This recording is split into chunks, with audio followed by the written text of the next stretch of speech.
Okay, so guys and girls, we are starting Monday with a webinar coming to you, of course, thanks to Campaigntrack and Realhub. My name is Tom Panos from the Real Estate Gym. Pretty excited today because we got a treat, particularly for those that work in BDM, property management side of the business. We don't often have content that's applicable to you, but today we're very fortunate to have Hermione Gardiner, who is going to be spending time going through a PowerPoint document. We're not going to be using the normal informal Q&A chat. We might chime in. So firstly, Frank, good morning. How are you going? Morning. I'm good. Summer's in the air, Tom. We're getting close. It's feeling good. By the way, your name's Hermione today, so I can see you've jumped in the Hermione link. Say that again. I missed that. I said your name's Hermione in the. There's an imposter, Tom. Your name says Hermione. Oh wow. Oh, I don't know why that happened. I must have jumped on the link there. I can actually try and change. Susan has showed me. I think one of me's enough. One of me's enough. Here we go. Hey Tom, I need to know. I saw you've done. Was it 90 days in a row? You've done the run, the Bay Run. Yeah, I've done rename Tom. Yes, I have. I've done 90 days from the 26th of June. 26th of June. What's the 91 days. I am getting tired. Tired, Frank, because I'm not a person that actually is a regular runner. I mean, I love Bikram yoga and I love, the gym. Running is not my thing, but because of COVID-19, meaning these things are closed, I've done it. And my legs are tired, Frank. Yes. You're a runner.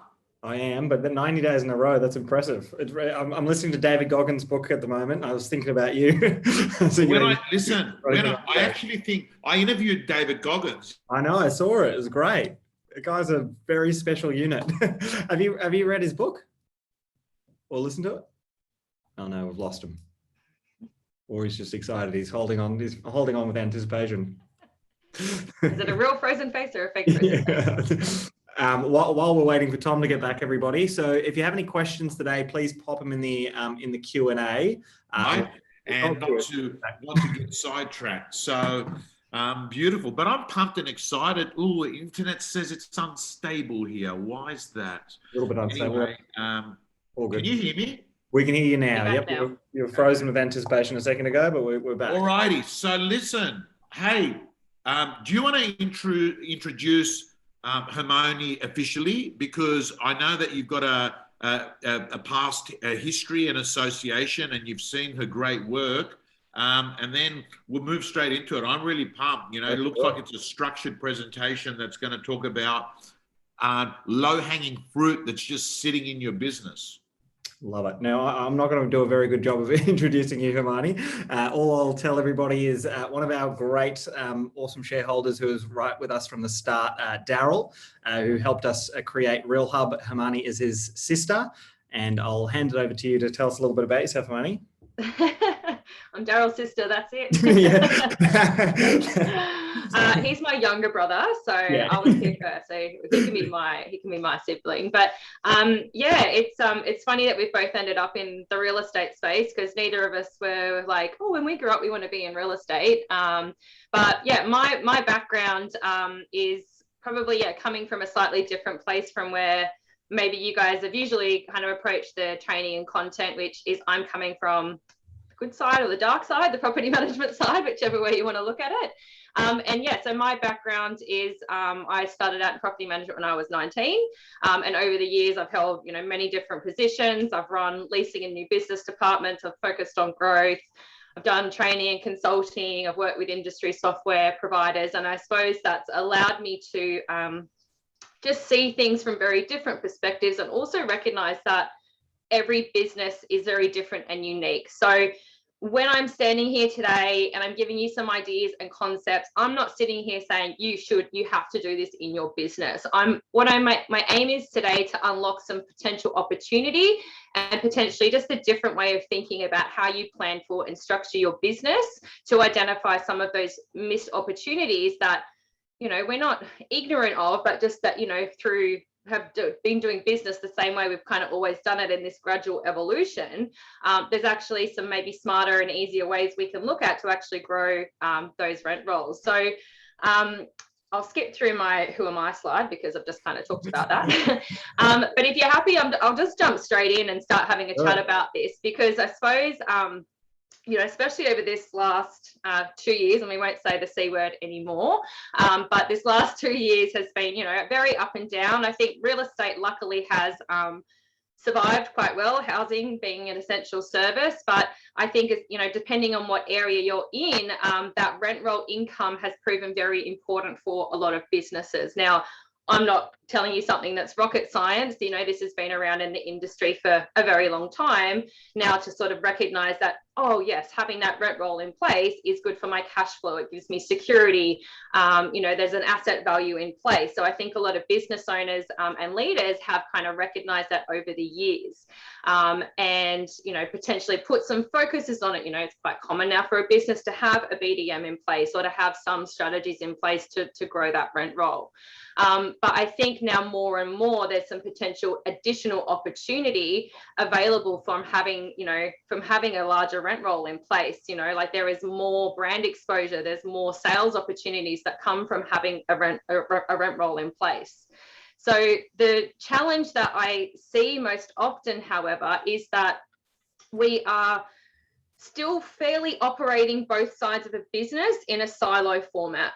Now, there are some bridges and connections between those, but generally, if I talk to a business owner, generally the business owner is either more property management minded or more sales minded. It's just the way it's kind of come about, because at some stage, either a property manager's gone, yep, I'm going to go out and run my own business, and maybe then they tuck sales on at some stage because that opportunity's there.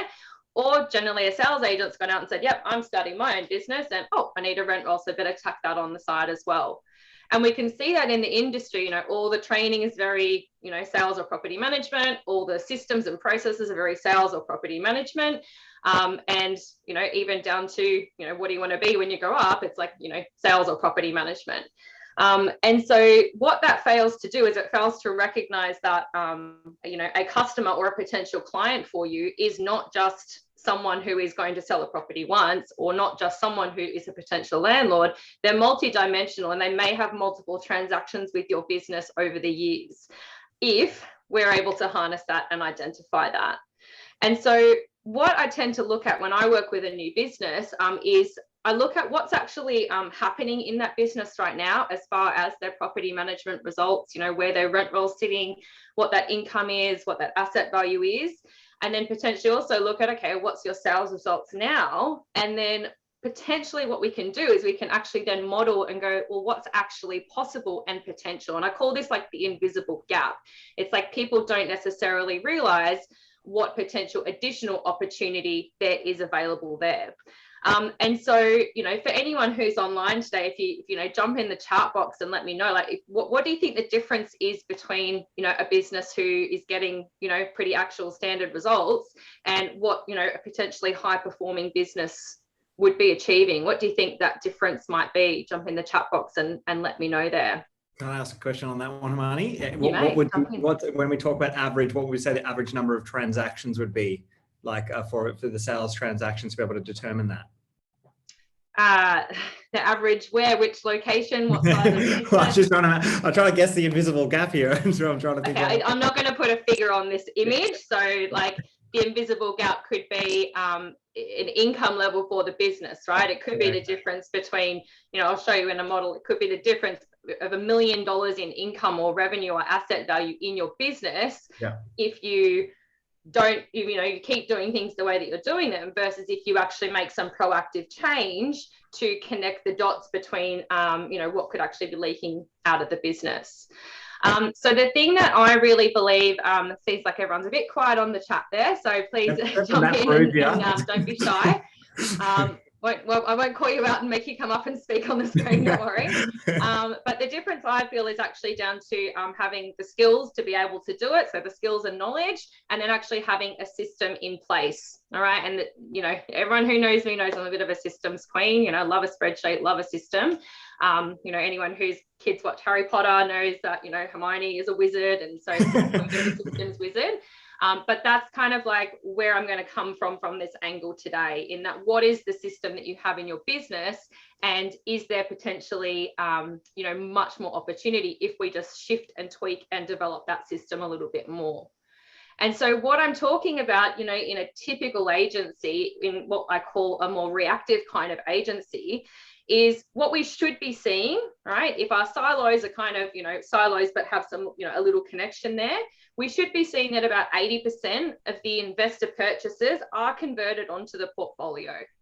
That's like a pretty average standard of what we should be aiming for, right?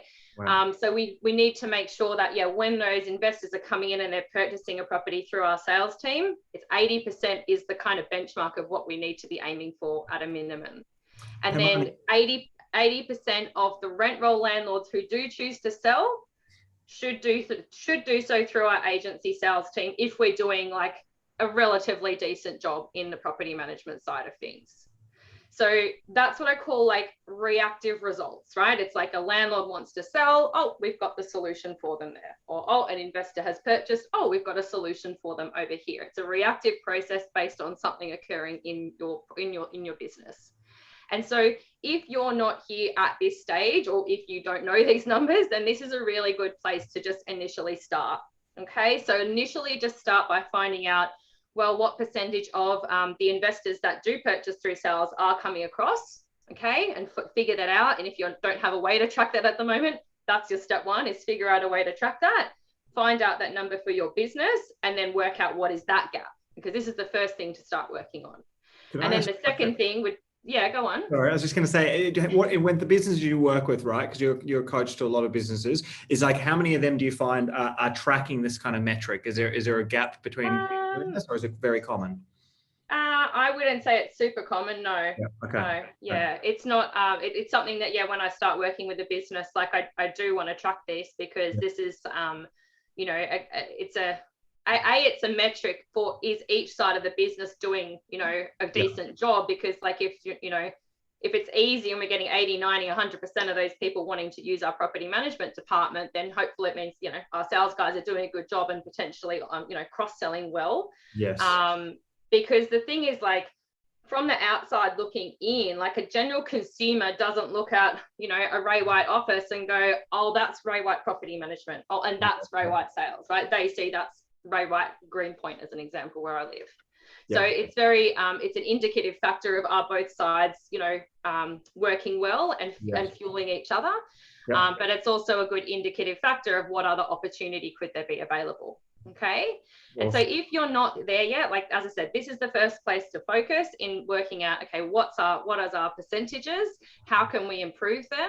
And I've just popped down a couple of different ideas and concepts of what you might want to start looking at initially to make sure that you're maximizing what I call this reactive strategy.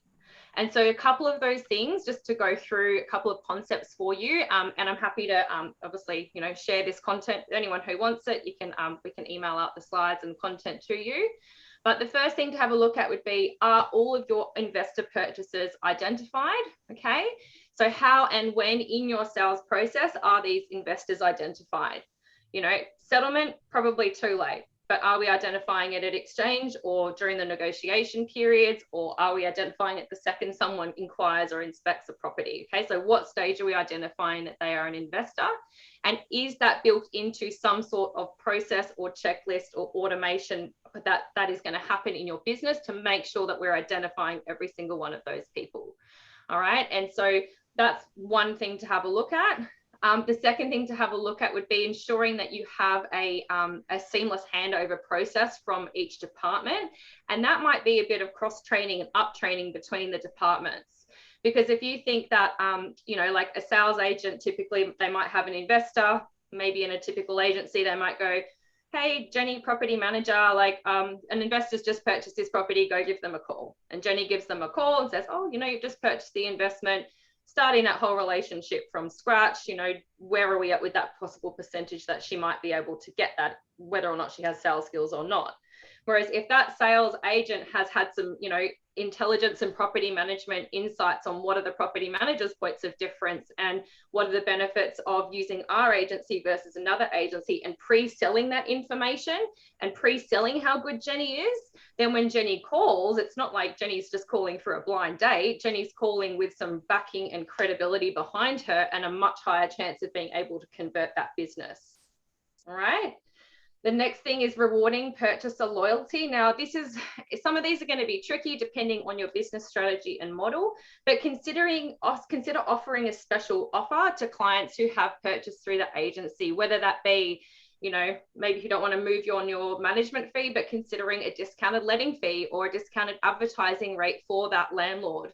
Because otherwise it's like, well, we're selling all these benefits to use us, but, then if another agent comes along and offers them a cheaper rate and we haven't done anything to sell our differences or show that we really value their loyalty, what is there to kind of keep that person holding in? So having a consideration as to what is that loyalty point for that person to use that other side of the business. And the fourth part on this side is then, what is the commission or incentive potentially to those salespeople to help, fuel that property management department? Now, some might say, well, the more property managements we have, the more future sales there are available to you, because we know that approximately, 15% odd of that portfolio will turn over at some point over the next, 3, 5, 10 years. But is there then an additional incentive that can be in place for the sales agent identifying those people and to be able to fuel the property management side? And then on the other side is making sure that, we are delivering that solid service to landlords so that, again, they're not going to see the difference between the sales and property management side. So we need to do a good job on the property management side to increase their chances of actually selling with our agency and not just going with the flyer that's come in their letterbox. And then, if you're not sure how that service is being received, what surveys or feedback are you currently doing to identify what those gaps are and how you can improve and level up that property management side of the business? On the right-hand side as well, I've got here an annual valuation service to your rent roll clients. So, sometimes they're like, oh, but I don't want them to sell. But, if that person's going to sell, if the right price comes along from another agent down the road, would you rather have that sale, or would you rather the guy who put the flyer in the letterbox had the sale? So making sure there is some value add for that person being on your rent roll, like what additional, like an annual valuation service are you providing to them so that you're the one that's front of mind, not another agency that has come on a flyer or that they've seen on Facebook. Looking at what reward can you give to your current clients. So again, like what is that loyalty point for then using your sales arm of the business? Is there some sort of discount on the fee, or is there some sort of, other benefits sold to them for, being able to use both arms of the business, not just kind of going like, oh, well, you have to pay, the top fee, but you've been paying us management fees and letting fees for 5 years. So what is that loyalty point on both arms? And as I mentioned before, it's just tracking those pipelines. So, if you don't already have a system in place for, tracking how have all the leads that we've sent from property management to sales, what percentage of those have we converted? And vice versa, of all the leads that have come from sales, what percentage have we converted there as well? A couple of questions, Hermione, if you don't mind. Yeah. With the tracking the pipeline, in your experience, is that usually you would set that in the CRM, and then so you're tracking that in the CRM if those convert? Yeah, if you've got a system in place to do that through your CRM, fantastic. Good old spreadsheet never goes astray as well. Cool. Sometimes I find the CRMs are amazing tools, but it can be very complex to track those things. And, you might need someone with a rocket degree to figure out how to set up that report as an example. Yes. But if it's just part of the process that, every time we send a lead across between departments is tracked in a spreadsheet, there's a result tracked against it, a date tracked against it, and then it's pretty easy to just, I shouldn't say it's easy, because I think it's easy because I live in spreadsheets all day. Yes. But it is workoutable to work out what those percentages are. Got it. So it's just, this is where I would start if you're not, if you don't currently have some focus on building the bridge between those two departments there. And I can just see Matt online has popped a question through, and he said, what sort of incentive would you recommend giving a new landlord who's bought through you, and a reverse of someone that's going to sell? So it's an interesting question, and it's probably one that you're going to need to determine for your business. But it's sort of like, what is the cost of not having that opportunity, you know? And so sometimes we're like, oh, we don't discount on our fees, but it's like, well, would we rather have, you know, 1.5% of that sale instead of 2.2% of that sale, or would we not have that sale at all if that guy goes and chooses to list with another agent at 1.5 or 1.2 or whatever he's been offered outside? So it's just important to consider, like, what is the cost of that lost opportunity, and then looking at what is, you know, what is comfortable for you. And it's tricky to say because it's the different dynamics in each agency, the different commission splits that sales agents are on that side of things. On the property management side, there's the desire to maintain that fee level, you know, for that asset value. So it's a difficult one to have to realize, but you can actually do some financial modeling on that and work out, well, you know, what would we be prepared to pay for that business? Do you know what I mean? So it's sort of like, you know, would you spend 5 grand to make 20 grand? So it's sort of like having a look at, you know, well, would we rather have that business or would we rather not have that business at the end of the day? So just moving through, typically in that model, like what we're having a look at is a sort of typical flow or a typical funnel process where the property exchanges, the investors identified, we hand it over, and that becomes a new management. But where I want to take you to that next level today, so if your business is kind of already nailing a lot of what I went through, then this is the sort of next thing to have a look at potentially what other opportunity there could be available to you in your business if we harnessed an actual pipeline strategy around nurturing and connecting with these people. And so you can see here some of the ones I've put on here. So buyers who inquire on that property that were investors, but that didn't end up buying that home, right? So, you know, they've just popped back out into and bought an investment somewhere else, or the buyers who've inspected it. Or we've got, you know, the non-investor buyers who have come through and potentially they're just purchasing a home, but they've actually got an investment property in our marketplace outside of that transaction. But has anyone actually asked them that question throughout our sales process? Or potentially we've got some non-investor buyers who maybe they'd rent out their home in the future. Maybe they're a first home buyer and they're moving in for 12 months. You know, do we know that? Are we then the first point of call of the person that they're going to get in touch with when they want to rent out their home? Or have we just sold them the home, given them a bottle of champagne and wish them all the best? And maybe we're just touching base with them every 6 months to see if they're ready to sell, but we're not asking potentially just some different questions along the way. And you can see there's lots of other, you know, concepts down here. A new landlord that has another investment property, but maybe no one's asked them that question. A buyer who might consider keeping their current home as an investment, you know, potentially if that sales market's not right. We've got tenants who are investors too. We've got landlords who don't end up proceeding with our agency. Maybe they're in that 20%. And then not only does that other agency have that management fee and letting fee income and asset value, but then that landlord might sell with the other agency in future because then they're in that 80% with the other agency. And then there's obviously that opportunity for the more clients we have. If we're doing a good job, there's more referral opportunity that can come from those happy clients. So what I generally liken that to is actually, you know, if we have the concept of like a leaky bucket, is that it's not one big thing that any agency is inherently doing incorrectly. It's just lots and lots of little missed opportunities that we haven't maybe, you know, captured all of those raindrops in a bucket that could actually then be filling up our future pipeline and our future income level. And the really interesting thing to have a look at then is what is the potential cost of that missed opportunity? Okay, so what is the actual dollar value around that? Okay, and I'm just going to go with like one scenario here, and that's like this is just having a look at one scenario that I went through with a client recently to kind of map out what is the potential additional opportunity. So we go to get us from where we're at to that potential opportunity in a leveraged fashion, so that we're not having to go and stand out there on the street and wave a sign and say, hey, is there any investors that want to come work with us? We're actually going, hang on, we've got names and numbers and emails of people who are already interested in property. Let's have a look at the people we're already talking to, okay? And so if we have a look at this scenario here, right, like if we say your agency has like one home on the market for sale that you've just sold, and maybe you had 101 people come through or inquire on that property. while that property was on the market, maybe, 4-week auction campaign, you had that many people come through. Obviously, depending on where you are, and sometimes it's higher, sometimes it's lower, depending on the market, but we'll just go based this on one average.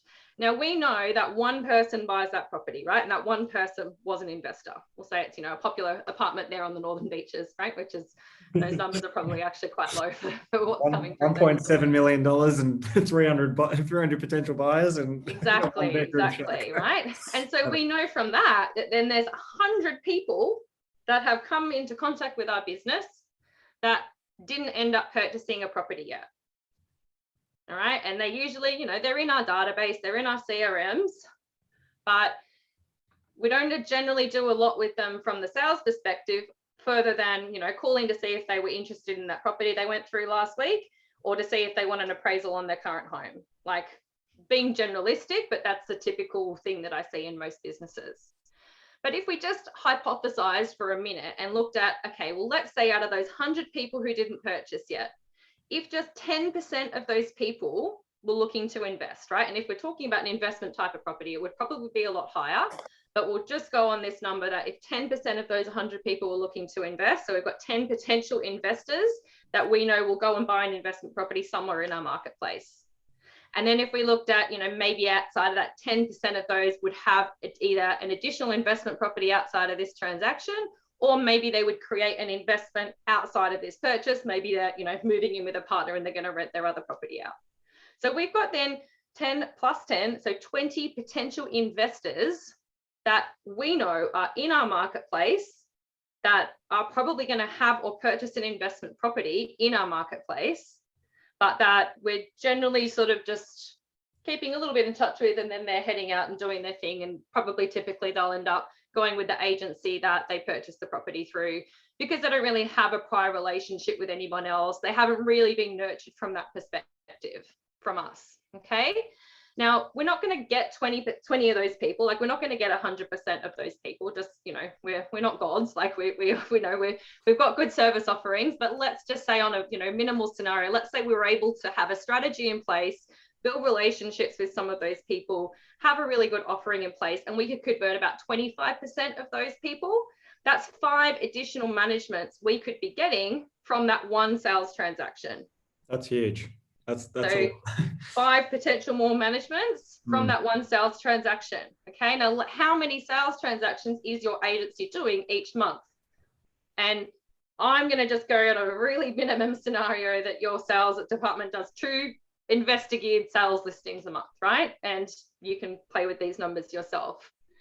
Now, if we went on that scenario that, okay, 5 additional managements per month, 2 sales per month, so that could mean that we're actually going to be able to pull in about, maybe 120 additional managements in a year. And there's additional $24,000 worth of monthly management income in place.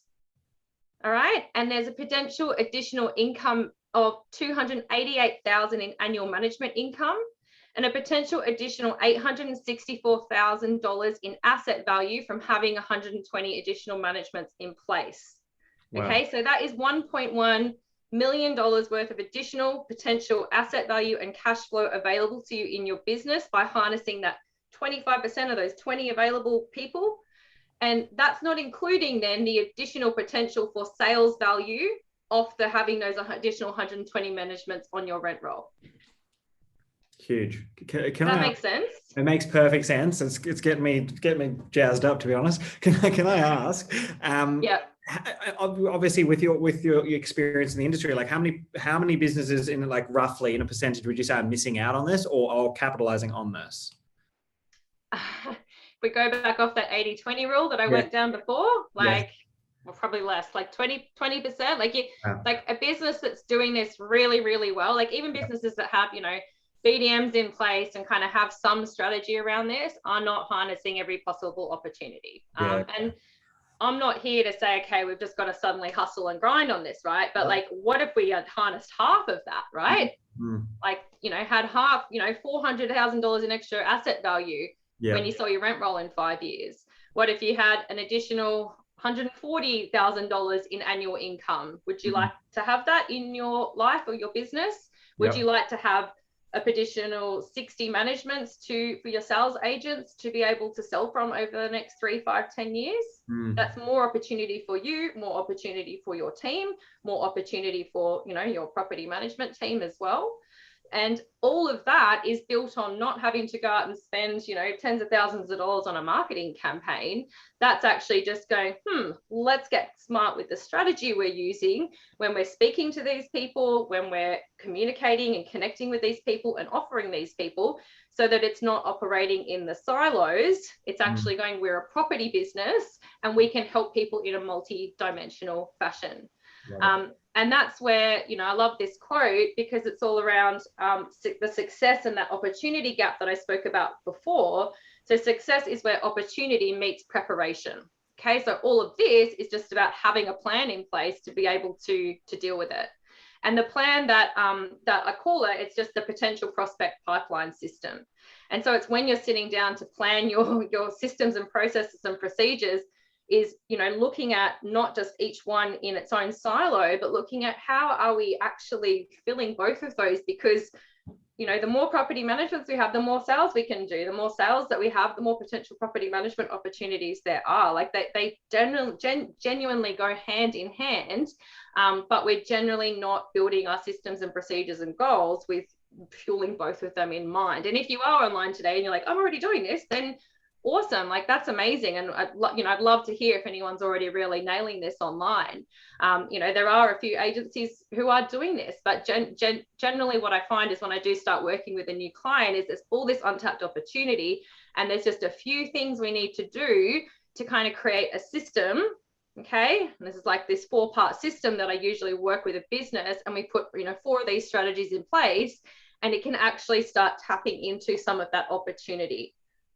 Okay, so the first one is the Identify Quadrant.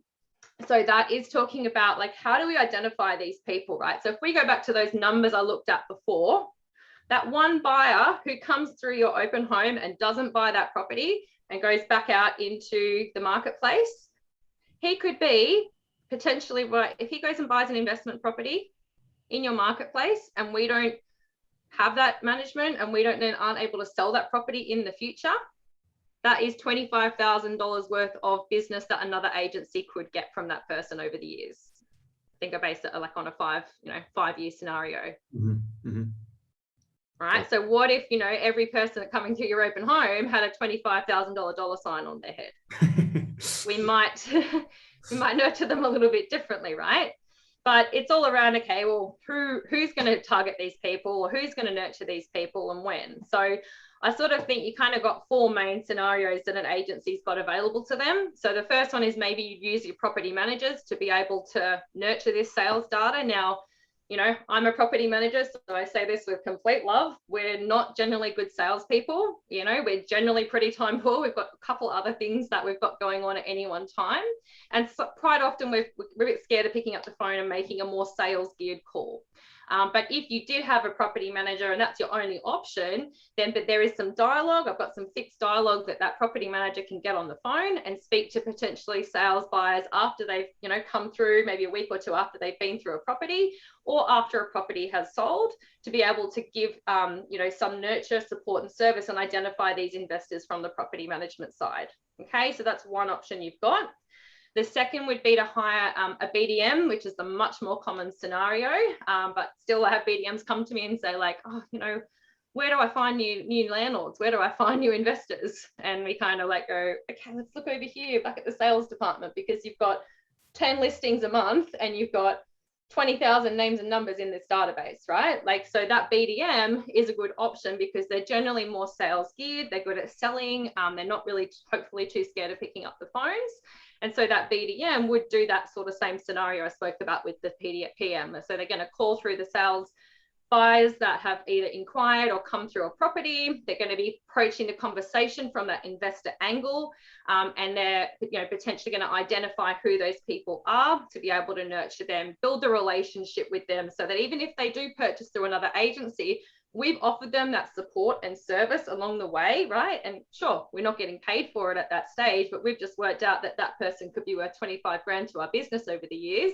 So is it worth nurturing that person and giving them advice and support, even if they purchase through another agency, with the view that, you know, if we can then go, yeah, but, you know, like, here's our special offer, you should go with us, then we've got them. Okay, so that BDM, or sometimes people looking at a lead generation expert that can just sit down on the phones and be speaking to these people and identifying all these opportunities. So that's a sort of another thing. You've also got some AI solutions. So you've got some software solutions that are available to you, like Inspect Real Estate, who, you know, disclaimer, I do work with, but I love the product they've got, which actually identifies investors off the back of sales inquiry and generates that as a lead for a BDM to follow up. Pretty foolproof, pretty easy. It's just then on the BDM to follow that person up. Where you've got systems like Reader that can, you know, send out SMS campaigns to identify who those people are, which I'll show you an example of in a moment. Or potentially it's just looking at in your CRM, every time you're running an inspection, is the sales agent asking the question and at least identifying who that person is in the CRM, so that then we can pull a report of all those people that have been tagged as an investor and actually do something with them. Okay. Just got a question, Hermione, from Sophie. Says, what was the first software, the IRE? Before Reader, yeah, Inspect Real Estate has a software called IRE BDM. Okay. And so, yeah, so you could utilize a software, or like, if you don't have a lot of resources and you don't want to pay for additional software and you don't want to hire a new BDM, like, and you have a team of 4 or 5 salespeople sitting in your office who are salespeople who are good at selling, then potentially, you know, could you potentially train up these salespeople with some additional dialogue and incentivize these salespeople with some additional income, which can help them through times when there's not as much sales volume coming through, to be able to call these people when they're already calling them and talking to them, actually, to be able to identify who these investors are and actually know some property management knowledge and inside information to be able to then nurture them from that perspective. So, you know, potentially, you know, we've got some missed opportunity there. Like, you know, we've got some really great salespeople there and available, but they're only selling the sales process. They're not selling, you know, the property management. And sometimes that's because they don't understand that vision. They're like, well, why would I want to get, you know, $500,000 commission in property management when I can get that full sales commission? But again, not recognizing that, well, if that person's managed by us, hopefully we've got an 80% chance of that person selling with us in the future. Okay. So it's just some different options there as to, I suppose, what you could look at. So the second part of that is having the system in place to deal with it. So we spoke about the different, you know, there's different softwares and systems, but even in your own CRM and database, is making sure that whoever's identifying these investors is actually segmenting those in your database. So making sure that you've got some tags or categories or whatever that's like in your different CRMs. I know there's lots of different ones, to be able to go, okay, well, this is someone who's still looking to purchase. This is someone who's, you know, has an investment property managed by another agency. So we've got those segmented pieces of data in our database that we can then target and market to and provide the right service and information to. And, you know, as a sales agent, what if you did this and you identified your investors, and then you have a potential seller who's like, yep, I've got an investment property that I'd like to sell. And you go, well, I've actually got 65 investors that I'm working with who are still looking to purchase. So let me jump on the phone to all of them, right? So there's benefits in kind of doing this and segmenting it down to this level. Obviously, with any system, it's making sure you have the follow-up in place and you've got the notes, and then potentially looking at what supplementary marketing that you've got available. Now, most of the marketing coming out of the CRMs is very sales focused, but it's having a look at, you know, well, potentially what investment information have you got and available coming out of there as well. So that leads into the third part, which is that service offering. So, and this goes into like websites and everything as well. It's all very sales geared, but what is the investor support information that you have there? You know, like when you're identifying these people, are we able to give them rental market appraisals as well as the sales appraisals? Are we able to do an investor market update? Do we have, you know, reverse tenant searches that we can do for them? I know a lot of people online will have a tenant database or a tenant inquiry system as well. You know, why can we not do that sort of reverse search the same way we do and say, hey, we've got 60 buyers for your property. What about we talk to an investor and we say, hey, we've actually got 65 tenants looking for a 2-bedroom just like yours if you want to list with us, and we'll get that sold for you. And then we'll get it rented for you. Okay. So there's some different things you can do along the way. And as I said, I'm happy to kind of share the slides and this information. And each one of these individual things can be kind of unpacked in its own strategy. But, you know, like a lot of the clients I work with, we set up like an investor geared update. So it's not just sales information, or we build in investor information into their sales update so that it's catering to both sides of that. And then the last part of the quadrant and what I say is this, like this cross-selling. Okay, so it's making sure that in every process and system in each side of the business, and in all the dialogue that we learn and we train our team with, that there is that cross-selling opportunity at each stage. It's the would you like fries with that is constantly kind of being thought about. And so, you know, an example of this is I've got I usually create these cheat sheets for my property management clients. And I'm like, hey, let's build some that are like for both sides of the business, so that if a sales agent is following up a potential buyer for that property that they've got listed, that there's actually some questions peppered into that around the investment journey. So if you want a copy of this, like just pop the word cheat sheet in the comments and we'll get that sent over to you after the session. Yeah, like it can kind of take you through each stage of the process and work out, you know, did you want to know what it was sold for? Great. Have you already found something? Were you looking as an investor or as a purchaser? You know, and then if they were looking as an investor, great. Like, you know, is this your first investment purchase, right? If this their first investment purchase, who has the most knowledge on the property market? Like you do. So let's work out and make sure our sales team has some really good rental information knowledge so that we can start talking to them from that perspective as well. We've got lots of people wanting a cheat sheet there, Hermione. That's lots of people I love a cheat sheet. I can see a few requests coming through from it. Yes. So yes, I'm happy to send that through. And like, I would highly suggest, you know, this is one format, like, you know, create your own little dialogue sheets for your office. So, you know, look at for your sales team, you know, where in their current dialogue, when they're doing their buyer follow-up, can they just ask some additional questions to identify those investors? Okay. Now, I did sort of throw in just a couple of, you know, common mistakes just to wrap it up. So the application of these strategies is making sure that, you know, when we're planning, we're actually not just doing it in silos. So we're planning on how we can grow both sides of the business, which ties into, you know, making sure we're tracking on both sides of the business as well, those results. Making sure that we are recognizing the team. So, you know, looking at, okay, well, if there's a potential $140,000 worth of additional opportunity in management income for us, are we happy to give the sales team $25,000 in commission to reward them for that? Again, would we spend $25,000 to make $140,000? Any gamblers in the room would say those are pretty good odds. So yeah, like making sure we're recognizing people along the way. And I always say to people as well, like one of the common mistakes is you'll hear all of this information and you'll go, great, but then you'll still go tomorrow and go, yeah, but I just want the quick, easy solution. Where's the silver bullet? And the thing is like people are always asking me like, what's the easiest way to grow the rent roll? And I'm like, let's stop going out and waving that sign on the street and actually look at the data that we have available to us. And so I just wanted to finish up with like, I often finish presentations with this because it's very relevant for, you know, most things in life is that most things in business is that the most expensive words in business are, we've always done it that way. Oof, so if you're happy with the results and where you're at, then enjoy. Thank you for coming to the presentation.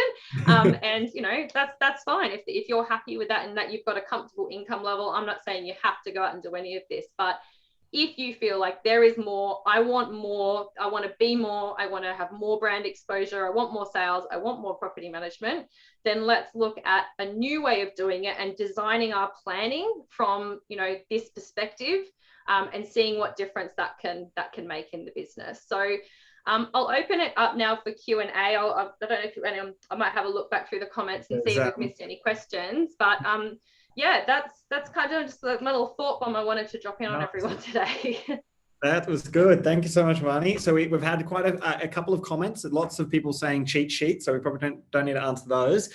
We've got Matthew Ferrugia, who seems ultra eager today. He said, how soon could I expect these results if I implement in my business? Good question, Matt. What do you reckon? Sounds like he's looking for that back and say, well, what do you think, Matthew? we laugh because I've known Matthew, who's doing all the comments for a very long time as well. He's a very successful sales agent on the Central Coast here, and I actually coached him back when he started out as a BDM many years ago. And so he should know the results of this. It can be very quick, right? Like if we just start asking better questions today, then would you think that we would identify more opportunity from today? So I think it's the identifying the opportunity is probably the easy part of it if we add that dialogue in. But again, it's then having the system and strategy in place behind it so that we've got, you know, we know how to warm then those investors up so that they're happy to go with us no matter who they purchase with. And we've got the system to track it along the way to make sure we're not missing any of that opportunity. Like, can I tell you, like when I managed a leasing and new business team for a big company called Morton in Sydney. And probably many of you online will know Ewan Morton, who's the director of that business. And I remember sitting down with him one day and we just made this spreadsheet, this new business tracking spreadsheet. And it was like suddenly, like I could see every time, like every lead was in there and I could see every time we were missing an opportunity. And it just suddenly, it was like this vision became clear and I had a tear. I said, Ewan, I think I'm crying. Like I've just realized like this is like the key is like tracking it so we can see, oh, here's the ones we're not getting, and let's work out a strategy to be able to get them, if that makes sense. That makes perfect sense. And Morton's, they got a big rent roll, don't they? They're quite large, yes. Yeah, large. They're a big property management business. We got another one here. So we've got one that says, what is a common range, i.e. guide for incentive on new management referrals, like example, first month's management free. So that's coming from Sophie. Yeah, so for a couple of months free management. So if you're talking about the incentive, I think you might mean, Sophie, what you might mean is the incentive paid to a salesperson. I'm not 100% sure, just rereading that. But if you're talking about what could that incentive be to a salesperson, it could be first week's rent as an example, right? So $500 a week property, that sales agent gets $500 of commission. If you're, potentially some people, would say the first months of rent or a percentage of that annual value. There's a couple of different ways you could look at it. If you're talking about the incentive for a landlord, that loyalty piece to use your services, then like 3 months free management doesn't actually really cost you anything to give that 3 months free management. It's not like you've probably got a rent roll there anyway with a property manager who has some extra capacity. So it's not physically costing you payout money to have that 3 months free in place. But it's a good incentive that person can save a bit of money, especially for a landlord when it's that time when, they've just had, maybe vacancy, they've, had to cover a few weeks of the rent on their own, they've got letting fees. So it's an expensive time for a new landlord. So it's looking at how you can, take a bit of that pressure off them as well to reward that loyalty. Nice. Gang, that was outstanding. Got to tell you, very, very, very good. I've got one of the guys. He's won the REB BDM of the Year award. I think he's won it like 3 times. He actually won the big one as well, which is out of all the winners, they pick one, and it was this BDM. His name's Adam Freitas from Rain and Horn. Rain and Horn at Newtown, and they're a client that I do auctions for, right? So I'm actually close to them from another perspective. And Adam, actually, I've got Adam in the real estate gym where he spoke about it. So Hermione, I am mindful of time, but we'll just finish up on this. I mean, I get the impression that fundamentally we're talking about at a high level that we have this communication between PM and sales at a much deeper level, right? And I can't help it. I look at the office at Rain and Horn Newtown because the truth is, there's a lot of the times, Frank, a tactic or even at a higher level, a strategy. You might have someone like right now, what I'd be encouraging is every person that's watching this that is either a sales or a PM to play the video back or maybe you won't get the attention of your business owner, but you've got to get the attention of the principal because the way businesses are done, it's done by, structure. And what you need to do is to have the CEO, who's generally the owner of the business, to turn around and say, okay, I like this. We're going to implement this, right? Because it's really, really, really hard. It's actually impossible to actually do anything without having skin in the game of the business owner. They've got to make the decisions on what incentives they're giving to, whether it's a landlord, what incentives they're giving to the salespeople, what access to the data, because we all know that fundamentally a salesperson cares about themselves. A principal cares about, a property manager cares about themselves, right? And then a BDM cares about themselves. Everyone's thinking about their world through their eyes, but a principal is going to look at things and say, hang on a second, here is this opportunity here. So I'm curious, Hermione, that do you find that what I've said when you've been working with officers is critical? And I think that's sort of, like I tried to sort of gear this session towards the business owners and the leaders, like in the messaging, right? Because it is, as you say, it's sort of a BDM might watch this and go, well, there's some great things, but then they go and say, like, let's incentivize the sales team, and the principal's like, no, I don't want to give any more money out. I'm already giving too much money out. That's eating into my retirement fund or my cash flow, right? But it's sort of that piece that I said, it's like, it's seeing what else is possible and go, oh, like, let's spend a bit of money to make a bit of money kind of saying that goes around, right? Like, it's like, okay, well, most people, if you show them what's possible, they go, oh yeah, well, I'll invest a little bit in paying some referral incentive fees to be able to harness and tap into that additional opportunity that's there, not only from the management income, not only then from the asset value that they could sell one day. Like, one client I went through, she's looking to sell her rent roll in a year's time, right? And we just did some simple stuff to be able to tweak and get some of these additional opportunities. And with cash forecast flowed it out for her, and she could walk away with an extra $1 million in asset value. Wow. Just by making some small changes and really putting a foot on this over the next year, as opposed to she was like, oh, well, I'm going to sell it in a year. So, oh, well. Whereas now it's like this re-envision. It's like, hey, I could like walk away with an extra $1 million when I sell this thing. Huge. That's really cool. So it's all around, like recognizing that additional opportunity and then go, okay, well, like, I'm not, as I said, I'm not saying to go out and spend lots of money on marketing where we don't know the return. I'm like, I know that I can see the results of this in a business when these questions and strategies are implemented and asked, and it works. Like, it's not, and I didn't, I'm not coming up with this. It's not rocket science. My strength is being able to teach it to people, and also to be able to help people customize it for their business, right? Because everything I've said today is, quite generalistic, but I do understand there's complexities and challenges to every single business, and each business owner may have different goals in place for what they're trying to achieve, i.e. the one who wants to sell it in a year versus the one who wants to keep it for 10 years and actually just wants to have cash flow over this period of time, right? Everyone's kind of got a different why. Yeah. So making sure that the strategy that's implemented maps to the why is very important for the success of it as well. That makes sense. Now, quick question just before we end up, Hermione. What if anybody wants to get in touch and talk about, potentially doing one of these strategies within their business in more of like a one-on-one session with you? How would they do that? Well, if you look at the screen, here's what I put earlier. My contact details are there. And look, today isn't a sales pitch. Like, as we spoke about, it's not like, well, you have to use me to achieve this, right? Because you guys have the answers, you have the data, and you have the ability to do this. But if you need help working out the strategy, like, more than happy if anyone wants to reach out, and we can have a chat about the different the different services and programs that I have. Awesome. Thank you so much. Really appreciate your time, and thanks everybody for joining today.